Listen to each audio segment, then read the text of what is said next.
सर्वांना हरिओम. सुखासारिखे पूर्ण वैराग्य ज्याचे, वसिष्ठा परी ज्ञान योगेश्वराचे. कवी वाल्मिका सारिखा मान्य ऐसा, नमस्कार माझा सद्गुरु रामदासा. श्रीमद्भागवत दशक 7वामध्ये आपण आज 10वा समास शिकणार आहोत. त्या समासाचं नाव आहे देहांत निरूपण. परमार्थामध्ये माणसाच्या अंतकाळाला खूप महत्त्व आहे, मृत्यू समयाला महत्त्व आहे. समर्थ म्हणतात, आत्तापर्यंत इतर सर्व विषय सांगून झाले. उरलेले 2 मुद्दे असे आहेत. त्यापैकी पहिला मुद्दा असा आहे, आपल्या सर्वांच्या मनात दृश्य विश्वाचे प्रेम अगदी खोलवर गेले आहे. जे आपल्याला विश्व दिसतं, जग दिसतं, त्या जगावर, विश्वावर, विश्वातील वस्तूंवर आपलं अतिशय प्रेम आहे आणि ते अत्यंत खोलवर रुतलेलं आहे, रुजलेलं आहे. आपण संतांची संगती करतो, पुष्कळ श्रवण आणि वाचनही करतो, थोडी बहुत साधनासुद्धा करतो. तरीसुद्धा आपले मन काही केल्या या दृश्य वस्तूंच्या छायेतून बाहेरच पडत नाही. दृश्य खरे नाही, मिथ्या आहे असे आपण किती वेळा श्रवण केले तरी त्याची प्रचिती आपल्या अंतर्यामी येत नाही. स्वस्वरूपाचे दर्शन हे आपले ध्येय आहे. साधकाचं ध्येय काय? आत्मस्वरूपाचे किंबहुना स्वस्वरूपाचे दर्शन हे आपलं ध्येय आहे. आणि हे स्वस्वरूप अतिशय सूक्ष्म आहे. त्याची धारणा करण्याआधी, आपल्याला ते कळण्याआधी आपले मन देखील अतिशय सूक्ष्मच व्हावे लागते.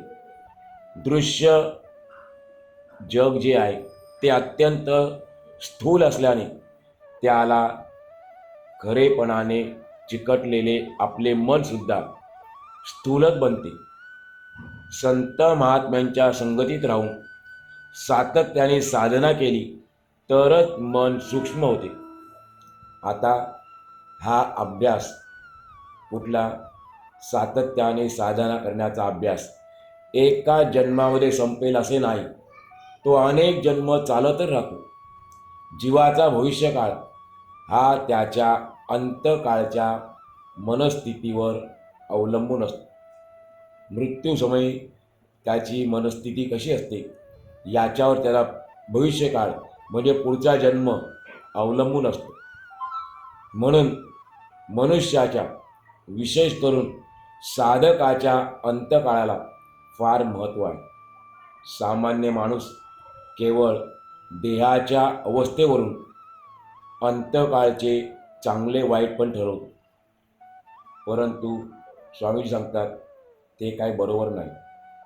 देहाला विशिष्ट कष्ट न होता, कोणत्याही प्रकारचा त्रास न होता ज्याला मरण येते त्याचा अंतकाळ चांगला आहे असे आपण समजतो.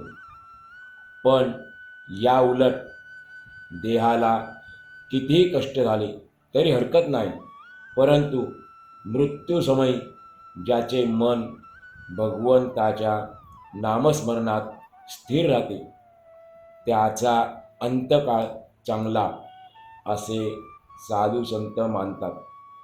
आणि संतांचा हा दृष्टिकोनच खरा आहे. वास्तविक आत्मज्ञानाचा आणि मृत्यूचा, अंतकाळाचा तसा काही एक संबंध नाही. अज्ञान नाहीसे झाले, वासना क्षय पावली, वासनेचा क्षय झाला, वासना नष्ट झाली की स्वरूप आपल्याला स्वस्वरूप साक्षात्कार होतो. असा ज्ञानी पुरुष एक प्रकारे मरणापूर्वीच मेलेला असतो. अतिशय सोप्या भाषेत समर्थ या महात्म्याचे लक्षण सांगतात. वासना एकदा नष्ट झाली की आपल्याला आत्मसाक्षात्कार होतो, स्वरूप साक्षात्कार होतो. आणि ज्याला असा साक्षात्कार झालेला आहे तो ज्ञानी पुरुष एक प्रकारे मरणापूर्वी मेलेला असतो. शब्दशार्थ यायचा नाही. ज्ञान संपन्न झाल्यावर त्याचा देह प्रारब्धानुसार वर्तन करतो. ज्याला आत्मज्ञान झालेला आहे असा मनुष्य या जगात वावरत असताना त्याचा देह प्रारब्धावर सोडून देतो. जसा प्रारब्धाचा योग असेल तसा त्याला मृत्यू येतो. जिवंतपणी तो ब्रह्मरूप होतो. त्याचा देह पडताना त्याच्या देहाची अवस्था काय होती, कशी होती याचा त्याला पत्ताही नसतो. दिवस व रात्र, पौर्णिमा व अमावस्या, दक्षिणायन व उत्तरायण, रोग व आरोग्य, घर व अरण्य, एकांत व लोकांत, या सर्व गोष्टी त्या ज्ञानीपुरुषाला सारख्याच असतात. संत महात्मा देहात राहतो खरा, पण देहाचा विटाळ त्याला होत नाही. अशी ही गूढ अवस्था आकलन होण्यासाठी, समजण्यासाठी सत्संगतीत राहून आपल्याकडून साधना घडावी लागते. ही गूढ अवस्था आहे. देहात राहूनही देहाचा विटाळ संतांना होत नाही. मग त्यासाठी आपण संत संगतीत राहायला पाहिजे आणि ते सांगतील तशी आपल्याकडून साधना घडावी लागते. म्हणून साधकाने सद्गुरूंची संगती करावी, सद्गुरूंच्या सहवासात राहावे, त्यांच्या मुखाने श्रवण करावे, त्यांनी सांगितलेली साधना मन लावून करावी, अनन्यभावे करावी. म्हणजे आपल्याला आत्मसाक्षात्कार होतो, स्वस्वरूपाचा आपल्याला साक्षात्कार होतो. समर्थ माऊली सांगतात, जे दृश्य खरे नाही ते आपल्याला खरे वाटते व जे अदृश्य आत्मस्वरूप खरोखरच खरे आहे ते मात्र आपल्याला खरे वाटत नाही. जे आपण दृश्य वस्तू बघतो आपल्या दिसतात डोळ्याने, म्हणून आपल्याला त्या खऱ्या वाटतात. आणि आत्मस्वरूप हे अदृश्य आहे, वास्तविकता ते खरंच खरं आहे, पण ते मात्र आपल्याला खरे वाटत नाही. परंतु विचार केला तर हा सगळा मायेपासून निर्माण होणाऱ्या भ्रमाचा परिणाम आहे.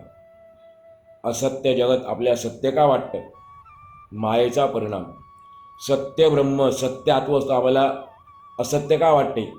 मायेचाच परिणाम, मायेमुळे होणाऱ्या भ्रमाचा परिणाम आहे. सत्य काय आहे हे योग्य रीतीने कळावे यासाठी निरूपणे, विवेचने केली आहेत. साधू संतांनी आपल्या ग्रंथांच्याद्वारे निरूपणे केलेली आहेत, विवेचने केलेली आहेत की आपल्याला सत्य काय आहे ते योग्य रीतीने कळावे. तरीसुद्धा आपल्या मनावरील पकड काही केल्या होत नाही, कमी होत नाही, ढिली होत नाही. असत्य रूपाने एकदा मनात ठरले की मग कोणीही न शिकवता ते मनामध्ये अगदी दृढ होऊन जाते.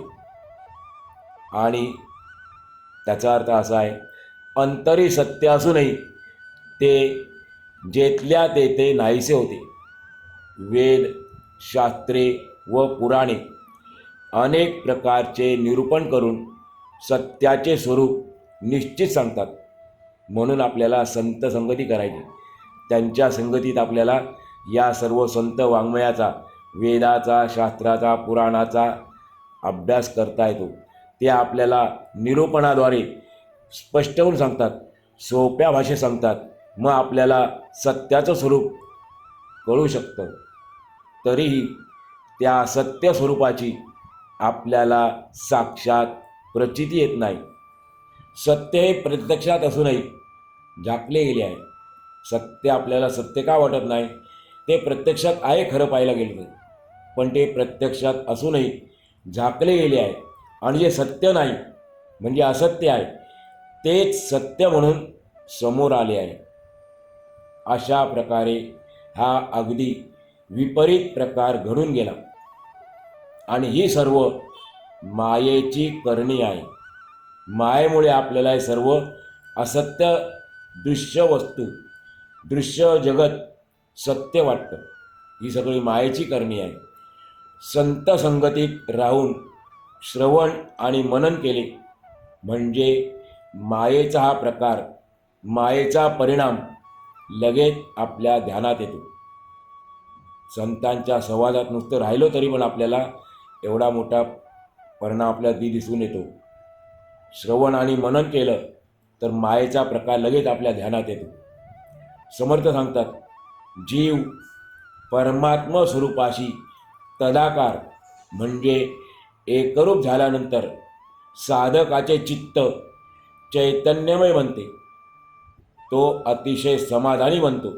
मग त्याचा देह प्रारब्धाच्या गतीने जगतो. तो आपला देह प्रारब्धावर सोडून देतो, त्याच गतीने जगतो आणि त्याच गतीने त्याचा अंतकालही येतो.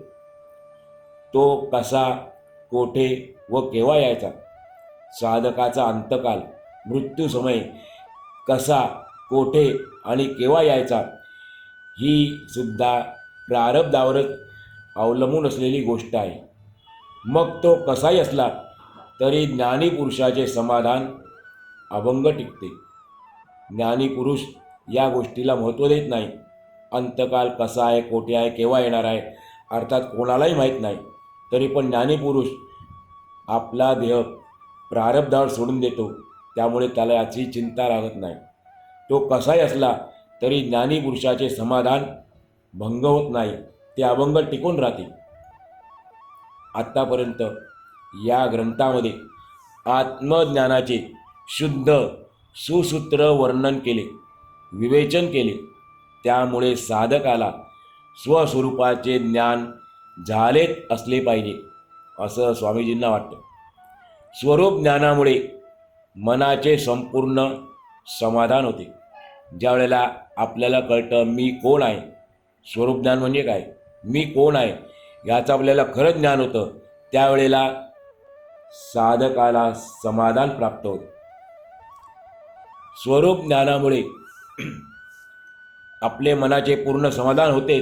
एवढंच नाही तर चित्त चैतन्याशी समरस होऊन जाते आणि खरा मी कोण आहे हे कळल्याने ब्रह्मस्वरूप ओळखता येते. ब्रह्मस्वरूप, आत्मस्वरूप, स्वस्वरूप ही नावं वेगवेगळी आहेत, पण त्याचं अर्थ एकच आहे. खरा मी आपल्याला कळला की याचं ज्ञान झालं समजायचं. ब्रह्मस्वरूप आपल्याला ओळखता येतं. ज्ञानी पुरुष आपला देह प्रारब्धावर सोडतो.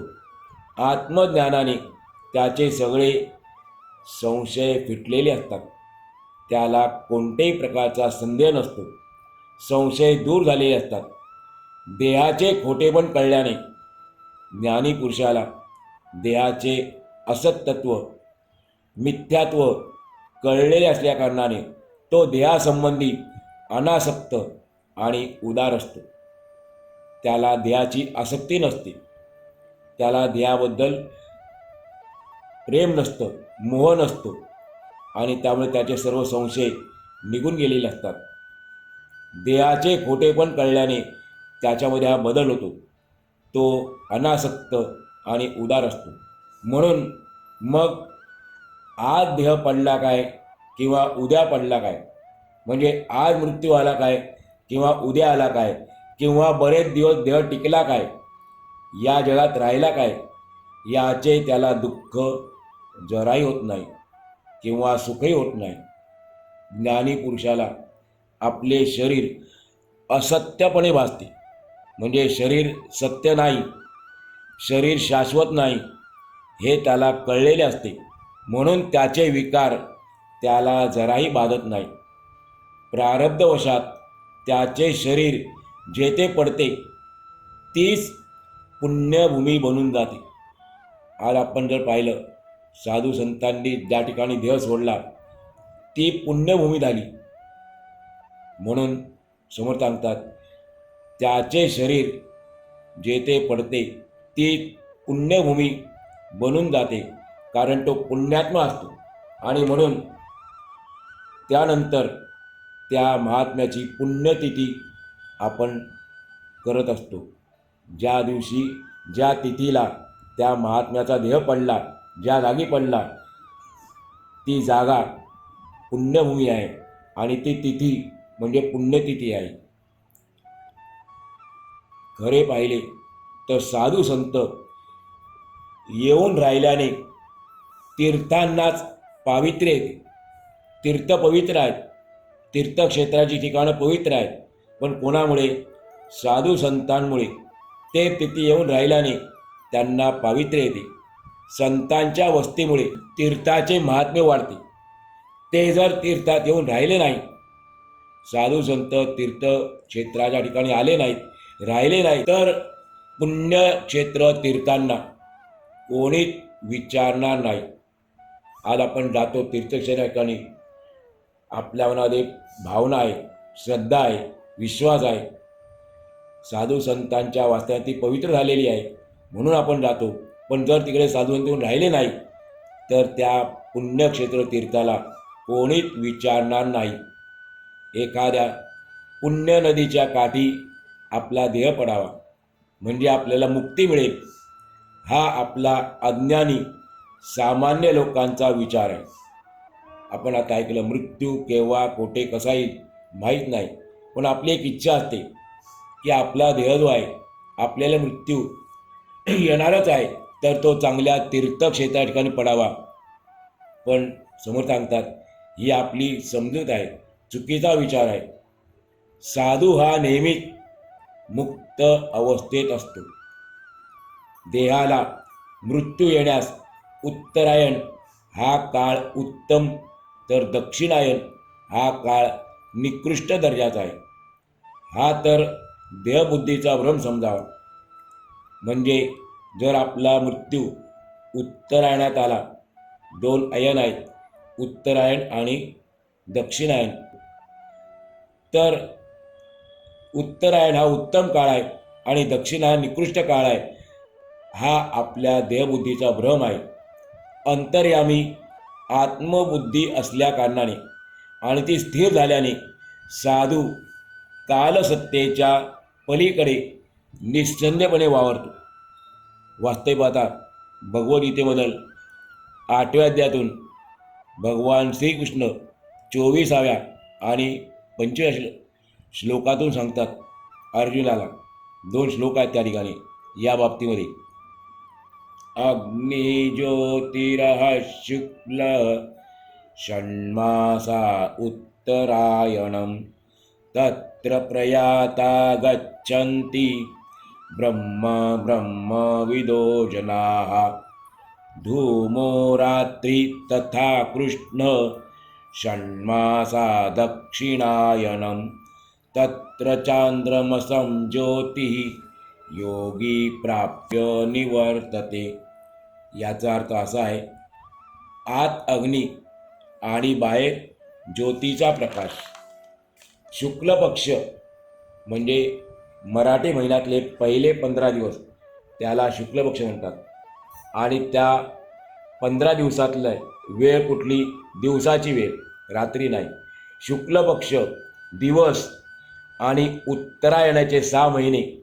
अशा स्थितीत ज्यांचे देहावसान होते, ज्यांना मरण येते, ते ब्रह्म जाणणारे ज्ञानी पुरुष ब्रह्माप्रत जातात. आणि याच्या विरुद्ध आतमध्ये धूर असलेला अग्नी, बाहेर रात्र आणि अंधार. कृष्ण पक्ष शुक्ल पक्षानंतर सुरू होणारे मराठीतले पुढचे 15 दिवस, पौर्णिमेनंतर 15 दिवस, त्याला म्हणतात कृष्ण पक्ष किंवा दुसरा आहे वद्य पक्ष. तर रात्र व अंधार, बाहेर रात्र व अंधार, कृष्ण पक्ष आणि दक्षिणाचे 6 महिने. अशा स्थितीत ज्यांचे देहावसान होते ते योगीजन चंद्रलोकापर्यंत जाऊन परत येतात. येथे श्री समर्थांनी असे स्पष्टपणे सुचवले आहे की देहबुद्धी जळल्यामुळे जिवंतपणी जो ब्रह्मरूप झालेला असतो त्याला अंतकाळची भीती वाटत नाही, त्याला कालाचे बंधन नाही. तो ज्या क्षणी देह ठेवतो तोच पुण्यकाळ ठरतो. शास्त्र सांगते, शास्त्रात असं वर्णन केलेलं आहे की उत्तरायणामध्ये शुक्ल पक्षात घरामध्ये दिवा जळत असताना मरण यावे आणि त्यावेळी भगवंताचे स्मरण राहावे, म्हणजे जीवाला उत्तम गती अर्थात सद्गती प्राप्त होते. पण आत्मज्ञानी पुरुषाला याची कशाची गरज नसते, कारण तो महापुण्यवान महात्मा जिवंतपणी मुक्तावस्थेला पोचलेला असतो, मुक्त झालेला असतो. त्याने पाप आणि पुण्यावर कधीच पाणी सोडलेले असते. देहाचा शेवट चांगला झाला, कष्ट न होता झाला आणि त्यावेळेला मरण आले तर मरणारा माणूस धन्य झाला असे अज्ञानी मूर्ख लोक म्हणतात. जन्मभर कसेही वागून अंतकाळी भगवंताचे स्मरण केले म्हणजे भगवंत भेटतो असे अज्ञानी माणसाचे अगदी चुकीचे मत आहे. जिवंतपणी कोणताही परमार्थ न करता किंबहुना परमार्थ साधन केले नाही तर संबंध आयुष्य वाया जाते. मुळात धान्य जर पेरले नाही, समर्थ दृष्टांत द्या, धान्य जर पेरले नाही तर काही उगवणारच नाही ना. अंतकाळी मृत्यूसमयी भगवंताचे स्मरण होऊन शांतपणे मरण येण्यासाठी जन्मभर अभ्यास करावा लागतो, सत्कर्मे करावी लागतात. मनुष्याने आयुष्यभर ईश्वराची भक्ती केली तर तो पवित्र होतो. एखाद्याने आपल्या जवळचा पैशाचा योग्य प्रकारे व्यवहार केला, विनियोग केला तर त्याला खूप पैसा मिळतो. आपण इतरांना दिल्याशिवाय आपल्याला काही मिळत नाही. जो सेवेचे श्रम करीत नाही तो मालकाजवळ मोबदला मागू शकत नाही.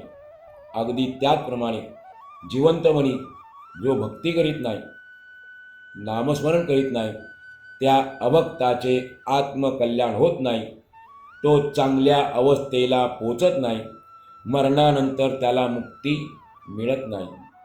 जो जसे कर्म करतो तसे त्याला फळ मिळते. सारांश, भगवंताची भक्ती केली नाही तर तो अंतकाळी पावन होत नाही, पवित्र होत नाही. देहाच्या दृष्टीने त्याला सुखाचे मरण आले तरी भक्ती केली नसेल तर तो वाईट गतीलाच जातो. म्हणून मनुष्याने जिवंत असताना आयुष्यभर अखंड भक्ती करून साधू संत जे आहेत त्यांनी जसे आपल्या जन्माचे सार्थक करून घेतले तसे आपण आपल्या जन्माचे सार्थक केले पाहिजे. जिवंतपणी आयुष्यभर, हे महत्त्वाचं आहे, दीर्घकाळ चालणारी साधना आहे, अखंड चालणारी साधना आहे. म्हणून आपण अखंड भक्ती करून आपल्या जन्माचे सार्थक करून घ्यावे. साधू संतांना आत्मसाक्षात्कार होतो. ज्यांचे शरीर भगवंताच्या कारणी लागते त्याचे जीवन धन्य आहे. साधू संत बाहेरून जगामध्ये इतरांसारखेच वावरतात, इतरांसारखेच वागतात, परंतु त्यांच्या अंतरंगातील अवस्था फारच निराळी असते, वेगळी असते. त्यांच्या देहाला, साधू संतांच्या देहाला कष्ट झाले किंवा किती दुःख झाले तरी त्याचा त्यांना पत्ताही नसतो. ते निरंतर, ते सतत स्वानंदामध्ये मग्न असतात, आपल्या आनंदामध्ये मग्न असतात. मी देह आहे या मलिन भावनेचा त्यांना जराही स्पर्श होत नाही. आपल्याला ही मलिन भावना चिकटलेली आहे, मी देहच आहे, यातून आपण बाहेर पडत नाही. पण या साधू संतांना स्वानंदामध्ये मग्न असल्या कारणाने त्यांना ही भावना जराही स्पर्श होत नाही. जे जीवनमुक्त महात्मे असतात ते आत्मज्ञानी असतात. अंतकाळी त्यांची शरीरे रानात पडो किंवा स्मशानात पडो ते धन्यच होऊन जातात. असा हा देहांत निरूपणाचा जो भाग आहे अतिशय सुंदर उदाहरणाद्वारे अत्यंत सोप्या स्पष्ट भाषेमध्ये स्वामीजी आपल्याला सांगणार आहेत. अजून काही भाग आपण पाहणार आहोत, त्याचा अभ्यास करणार आहोत. तो आपण पुढच्या वेळेला आपण अभ्यास करूया. आज आपण या ठिकाणी आजचा पूर्ण करूया.